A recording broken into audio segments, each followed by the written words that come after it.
Yeah, listen,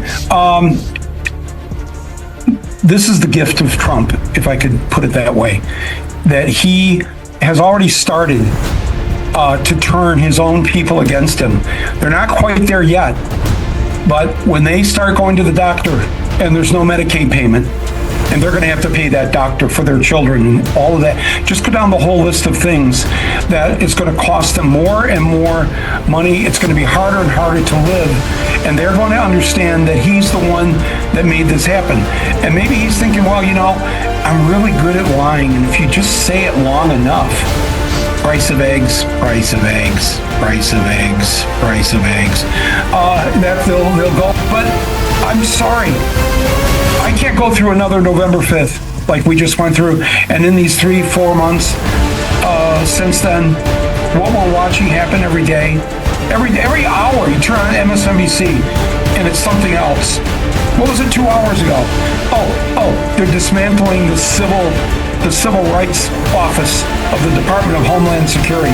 And if anything has proven that we need a Civil Rights Office in Homeland Security, it's what has happened to Mahmoud Khalil in the last couple of weeks. This is the Columbia University graduate student who was arrested and disappeared to Louisiana, not committed a single crime, not accused of a single crime.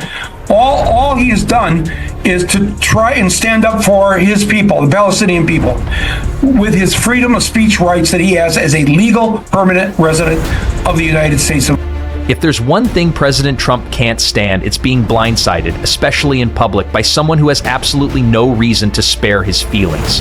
So when Michael Moore, the documentary firebrand who made a career out of exposing the underbelly of power, dropped a bombshell revelation about Trump's marriage live on national television, it wasn't just news. It was a detonator right under Trump's gilded golf cart. He just wasn't engaged. And you kind of wish you had his version of non-engagement, because this president-elect doesn't seem engaged at all. He's more engaged in tweeting about Alec Baldwin and SNL. Yeah.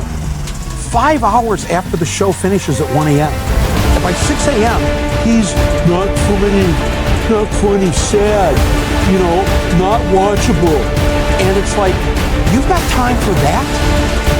Imagine Trump, lips pursed into that signature pout, eyes darting around the ballroom at Mar-a-Lago as Moore's words echoed through every screen. You see, folks, what the world doesn't know is that behind the scenes, Melania has been quietly filing for separation papers for months, and the prenup is so skewed, Donald's own lawyers are begging him to settle. Cue the audible gasp from the audience, the gasps from cable news studios, and the dawning realization that Michael Moore had just pulled back the curtain on the most private corner of the Trump world. It's kind of irrelevant, because he's saying the things to people who are hurting. And it's why every beaten down, nameless, forgotten working stiff who used to be part of what was called the middle class loves Trump. He is the human Molotov cocktail. The very idea of a prenup controversy, details of hidden assets, non-disclosure agreements, clandestine mediation sessions, was enough to send Trump into orbit. The man who fancies himself the undisputed maestro of reality TV found himself starring in an unscripted meltdown that not even his production team could spin. Cameras flickered, reporters scribbled furiously, and somewhere, the cogs in Trump's spray-tan brain began to overheat. Here's the thing, Trump built his public persona on control. He demands perfect lighting, scripted applause lines, and unwavering loyalty. But Michael Moore? He thrives on chaos, the genuine, unfiltered kind. He doesn't need teleprompters or rehearsed zingers. He just points a camera at the truth and lets it do the work. And in that moment, the truth about Trump's shaky marriage was more powerful than any rally chant or granite facade policy revealed. Donald Trump came to the Detroit Economic Club and stood there in front of the Ford Motor executives and said, if you close these factories as you're planning to do in Detroit and build them in Mexico, I'm going to put a 35% tariff on those cars when you send them back, and nobody's going to buy them. It was an amazing thing to see. No politician, Republican or Democrat, had ever said anything like that to these executives. And it was music to the ears of people in Michigan and Ohio and Let's pause right here. If you're digging this deep dive, if you want more unfiltered breakdowns of the biggest presidential meltdowns, hit that like button, subscribe to the channel, and ring the bell now. You'll want every notification when we cover Trump's next flip out in real time. Back to the fireworks. Trump's reaction was everything you'd expect, and more. First came the forced smile like a toddler caught with a hand in the cookie jar, then the stiff handshake dummy routine as aides scrambled to whisper emergency talking points into his ear, finally the tweet storm. An all-caps tirade so furious, so peppered with random exclamation points that anyone reading it would be forgiven for thinking their account had been taken over by a malfunctioning typewriter. Michael Moore is a lying loser, fake news, sad, massage Trump loves me, everyone knows it. And then, in fitting irony, a typo, loser, only magnified the desperation. Because here's the rub, if you have to shout my marriage is perfect to the world, maybe it is. Contrast that with Michael Moore's calm, sardonic smile as he leaned into the camera. No screaming, no insults, just a raised eyebrow and that trademark drawl. Now, let's talk about why Donald's great marriage is quietly disintegrating, and why his public bravado can't mask the legal bills piling up in the background. The majority of this country didn't want this to happen. The majority of your fellow Americans, they just didn't vote for this. The Electoral College voted for it, but not us. I know it's strange, isn't it? Second time it's happened in 16 years. And to be honest, if it had gone the other way, I'd support the other side in their feeling that something just isn't right. Boom. Touché. Over the next 48 hours, every social platform exploded. Side-by-side clips of Moore's composed delivery versus Trump's frantic rant went viral. Memes popped up faster than a cheap toupee in a windstorm. One showed Moore sipping coffee, captioned, "When you serve divorce papers on live TV and he still claims it's all made up." Another featured Trump's meltdown tweet, overlaid on footage of a toddler throwing a tantrum, complete with cartoon sound effects. Late-night hosts had a field day. They didn't even have to write original jokes. The situation wrote itself. One quipped, "Trump's marriage is falling apart, but hey, at least his net worth is still fictitious, right?" Another added, "Donald, buddy, maybe next time you should try listening to your spouse instead of launching another Diet Coke pounded rant." Even some of Trump's diehard supporters shifted uncomfortably in their seats. Tweets like, "Isn't it odd your wife's filing divorce papers off camera?" began circulating. Of course, the White House response was swift. Categorize Moore's report as defamatory, threaten legal action, and accuse him of being a political operative in the pay of the radical left. But legal experts whispered behind closed doors that suing Moore, whose bank account is funded by indie film grants and relentless crowdfunding, would be like trying to slap Jell-O to a wall. And I think that they are going to be very surprised. I'm talking about the Trump people and the MAGA nation by what's going to happen on Tuesday. Not only do I feel, to answer your question 10 minutes later, that I feel the same way that I felt a few weeks ago that Trump is toast. Absolutely. So Team Trump pivoted. They released glossy photos of Melania in yet another couture dress, this time at a charity gala, to sell the narrative that all was well.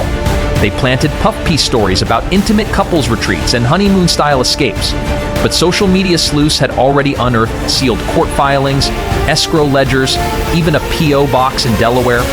The harder Trump pushed the happy marriage facade, the more his pretense showed cracks. Meanwhile, Michael Moore's newsletter subscription soared. People craved more behind-the-scenes intel, the frantic phone calls between Trump and his attorneys, the furious memos from the White House counsel, the midnight flights Melania took to meet her legal team incognito.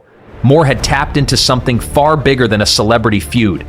He'd exposed the myth of the untouchable Trump marriage. Friends, if something happens, a Donald Trump president, is in his presidency, he is going to react in a way that, talk about taking away people's rights, talking about clamping down in an authoritarian way, in the way that he likes to think about, and nobody's going to be able to discuss then, where the hell were you in the 2.5 months leading up to taking office? But let's dig deeper. What does Trump's blow-up tell us about the man? It's not just spousal drama, it's about vanity, image management, and the lengths he'll go to protect his brand. Trump's career has been one long exercise in spin. Bankrupt casinos scrubbed from his resume, skyscrapers named after himself, ghost-written bios that read like tabloid fantasies. His marriage to a former model was part of that aura. It's the ultimate live-in prop, a glamorous wife by his side to distract from every scandal. And when Michael Moore yanked that prop away, literally held it up for the world to inspect, Trump's reality TV bubble popped. He realized no amount of fake hair, spray tan, or gold plating could mask the simple truth: you can't brand a relationship like a line of bootleg steaks. By Inauguration Day in January of 2029. And perhaps historians will see this tour where Bernie and AOC barnstormed the country. Oligarchy versus democracy. And that introduced the idea of we need a whole new person, a kind of person in the White House that is going to fight for the people. And while Bernie may think, well, maybe by 2028 he's going to be too old, you can see just how not old he is. It's just been amazing to watch the tour this week. And to think of... In the aftermath, pundits scrambled to interpret its significance. Some dismissed it as another bizarre chapter in the ongoing Trump saga. Tomorrow, another tweet or accusation would steal the headlines. Others warned Moore's reveal could permanently stain Trump's legacy, because while voters tolerate bombastic rhetoric, they're uneasy about a president whose personal life is publicly unraveling. Then there's the cultural angle. Think of those classic tell-all moments when Sinatra griped about Vegas studio heads or Brando railed against Hollywood suits. Moore's Bombshell carried that same aura, part scandal, part tragedy, part moral reckoning.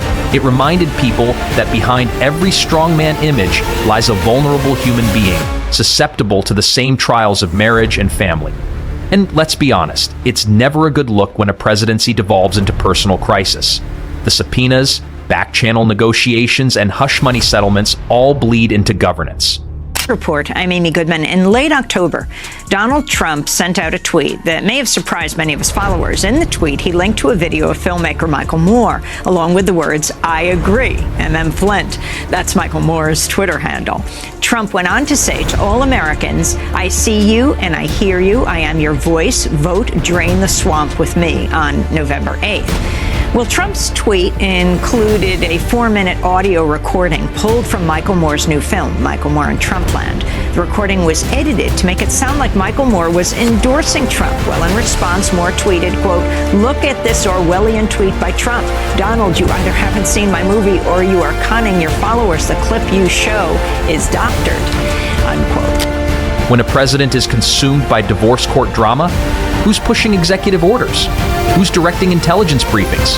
Who's negotiating with foreign leaders while legal teams haggle over asset disclosures? As the dust settled, two visions of power stood in stark relief. On one side, Michael Moore, armed with a camera, a microphone, and the audacity to ask what everyone else tiptoed around. On the other, President Trump, armed with lawsuit threats, spin doctors, and a tweet deck set to meltdown. One championed transparency, the other craved domination. One traded in facts and human stories, the other traded in hyperbole and empty bravado. Never underestimate truth delivered with conviction. Moore didn't have to scream or plaster his face on a billboard. He simply pointed to the unraveling marriage, let the evidence speak, and watched a presidency tremble. And Trump? He couldn't help himself. Even after the initial firestorm, he remained fixated on Moore, mocking him in speeches, demanding equal airtime on late-night shows, and ranting about dishonest filmmakers. It was like watching a man with stage fright who refuses to leave the stage. The more he tried to erase Moore, the larger Moore loomed in every public address. We need people running for office as independents like Bernie does. He does just fine. Now, maybe in your state or your city, that's not the best thing to do. But less, Bernie is not a member of the Democratic Party. Neither am I. And there's a reason for that. It should be evident by now. And we're not going to survive if we think the Democrats are the cavalry and the cavalry is going to ride in and save us. Here's the kicker. Every time Trump mentions Moore, he reminds the world of the expose. Every denial, every legal threat keeps the bombshell alive.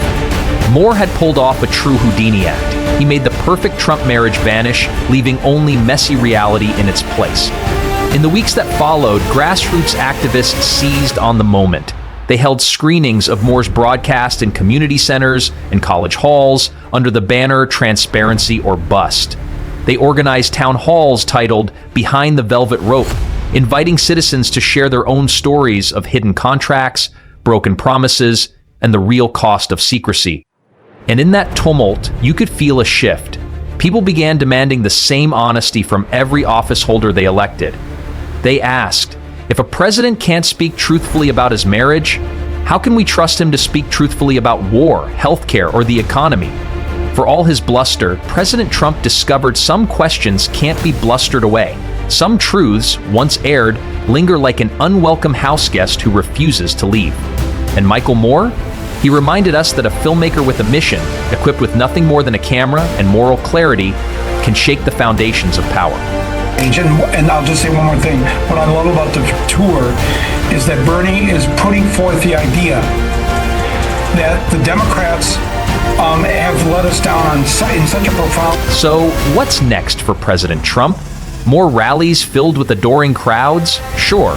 More lawsuits against fake news? Absolutely.